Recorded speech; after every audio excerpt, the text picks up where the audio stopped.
Hey team, it's Chris here from Rocky Mountain Adventure Racing, and I'm here today to bring you a bit of an overview of the Adventure Racing World Championships Expedition Canada from the perspective of Team Rocky Mountain Adventure Racing, team number 51, sponsored by Subaru Kelowna. I'm pretty excited to do a bit of an overview. It's a good exercise for myself, and I'm really hoping that this might be beneficial and useful for folks out there, or if you're just interested in learning what we went through as racers. Mostly what I wanted to do today was to contrast what you as a dot watcher perhaps had seen and compare that and contrast that against what us as racers were looking at in terms of our maps, the 1 to 50,000 topo maps, and what we were seeing on the ground. So first things first, we, as you know, boarded a bus. We went from Penticton to Pemberton. Honestly, I can't remember the length of time. I want to say it was a 6, 7, 8 hour bus ride. Let's call it 7 hours.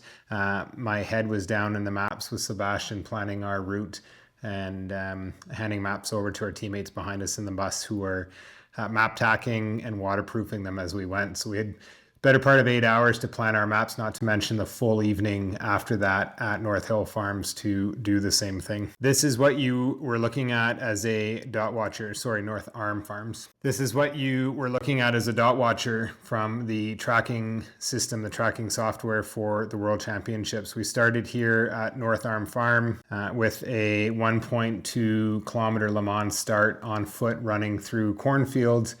Picking out 4 cobs of corn each, 4 ears of corn from the stalks, and shucking those before we were to work our way back to our bikes, get on our bikes, and then continue on up towards CP1.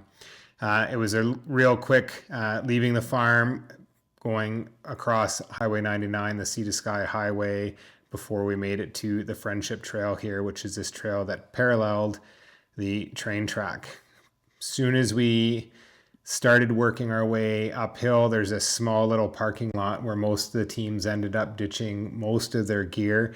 We were lucky we were able to shed a lot of the gear that we were carrying, and there was a reduced amount of mandatory gear that we had to have on us.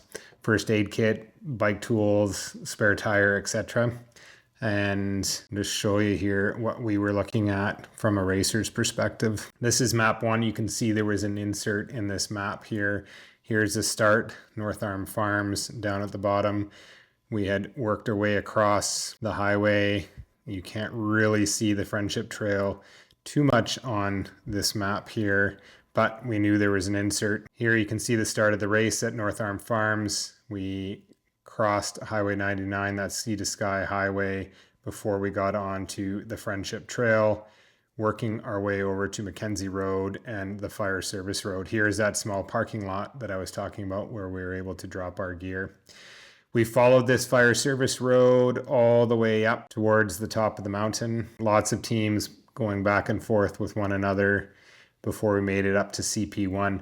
My head was definitely down in the maps at this point. I knew we were looking for Middle Earth on our right-hand side. I saw the intersection, started to make the turn before the team reminded me that we had to pick up CP1 at the paragliding launch point. So off we went to CP1 and then came back up and continued the climb up Middle Earth towards CP2 and the inevitable downhill that awaited us. Dot watchers, this is what you would have been looking at. Frankly, the maps, the interface on here is pretty awesome. You can have a pretty good idea of what we're encountering. The red line on the left is that climb up the Fire Service Road. There's CP1 at the launch point. There's a symbol for the launch as well. You can see Middle Earth switchbacking back and forth across those contours, continuing to climb to our high point at CP2, the intersection of Middle Earth Trail and Rudy's Trail going downhill. Some pretty significant downhill. Some of the team were able to ride most of it, I would say. Some of us hopped off the bike in some sections, being a little bit cautious. Early on in the race, there's no time to be making mistakes that early on in the race. So riding a little bit cautious for some of these BC downhill. Working our way all the way back down to that parking area. Once we got down low, there was a bit of route choice in terms of where we were able to go. There was a prescribed downhill just for the safety, but also just for the enjoyment and the flow of riders. We picked up our bikes and we continued on the Friendship Trail along the Sea to Sky Highway towards Pemberton itself, just on the south side of the highway, before we would eventually make our way in to the next CP, which was the Pemberton Market Shelter. Here, Wayne, good friend, race referee, was greeting participants at this point, making sure that we were within 5 meters of one another punching that CP, and just that we were adhering to the rules of the race. From the racer's perspective, you can see that insert here. We made it back down, all the way back down to that parking lot, followed the Pemberton Farm Road onto Friendship Trail, and then followed that highway before getting into Pemberton. So just a bit of an idea of what racers we're looking at, what our team was looking at on our map boards as we were working our way towards CP3. Once we gained CP3, we hopped back onto map number 1.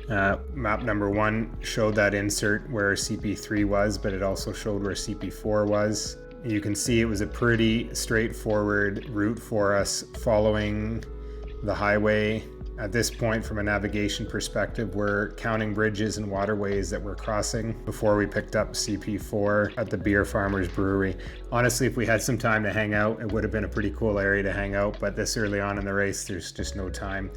What the road and the terrain did afford us is we could hop into a pace line, Sean primarily taking the pulls off the front, the rest of us in behind conserving some energy, but being able to move quite efficiently across this section. We continued on a little bit further before we made a right-hand turn, crossing the Lillooet River to the north side of the river, and eventually gaining a fire service road. You can see here we were just at the base of this incline, following the contour before we started to climb, and here you can see starting to hit the switchbacks and making our way and gaining some elevation. One massive switchback from the west back towards the east, a little bit more climbing, and then eventually just started going north towards TA1, which was a shared TA with TA1 and 2 at Semaphore Lakes, where there was an O course, a small orienteering section. Show you the maps that we were looking at. Here's CP4. We continued following the highway, which was fairly straightforward, as you can see, looking for this very significant turn to the west.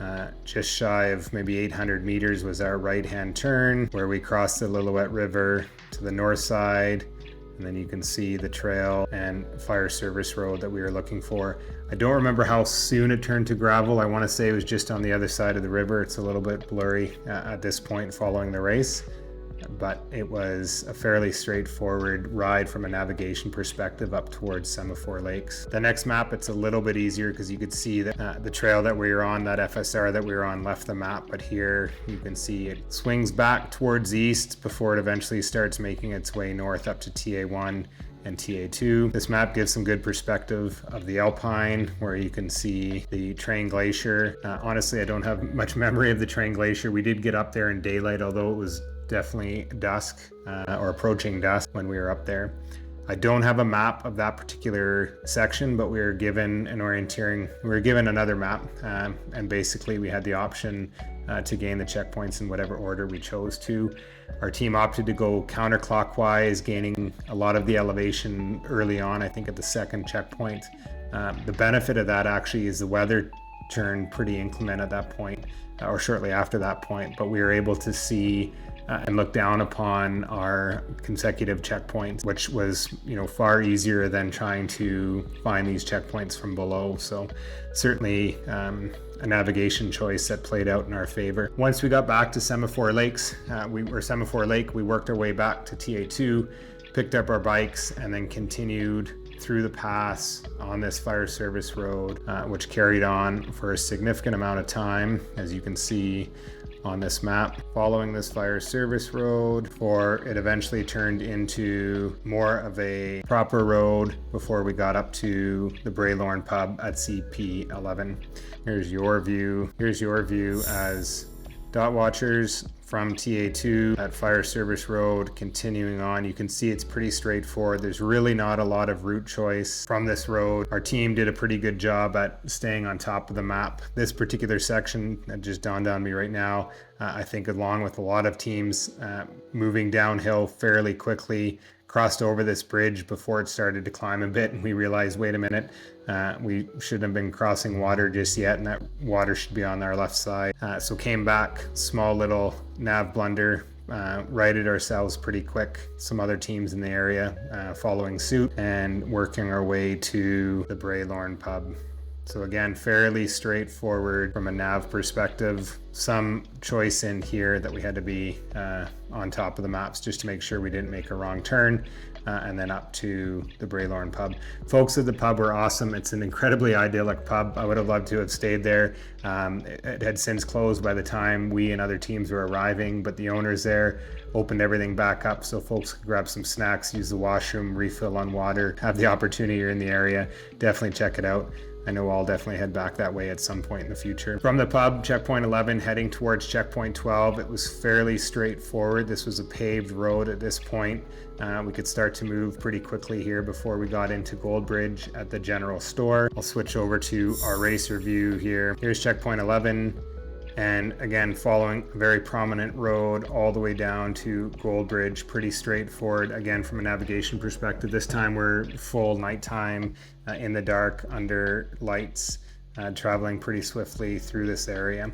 Once we picked up checkpoint 12, again, fairly straightforward, crossing the river, heading towards the northeast and along the Bridge River to TA3, which was at a decommissioned campground. We opted to spend the night, we opted to spend a couple hours and catch some sleep, making way onto Carpenter Lake first thing in the morning at first light. Let's hop over and take a look at what you were looking at as dot watchers. There's Goldbridge and the general store. You could see where we crossed the river and started heading northeast along the Bridge River. The water actually was moving quite swiftly through that. You could hear it from the road. I started to begin to be a little bit curious of what we were going to encounter on Carpenter Lake. And you can see here at TA3 at Gun Creek Campground, this is where we opted to spend a couple hours and get on to the water at first light. I hope you've enjoyed this. This was the first 3 stages of the Adventure Racing World Championships Expedition Canada, presented by Subaru Canada. And this is just a great way for me to relive a bit of the experience, learn a little bit in reflection, but also hopefully offer an opportunity for others to just enjoy and see what we were looking at from a racer's perspective compared to what you might have been looking if you were dot watching and follow along. I'm going to endeavor to go through each of the stages, reflect a little bit, and take you along the journey that we experienced from the perspective of Rocky Mountain Adventure Racing. Hope you enjoyed it, and we hope to see you out there.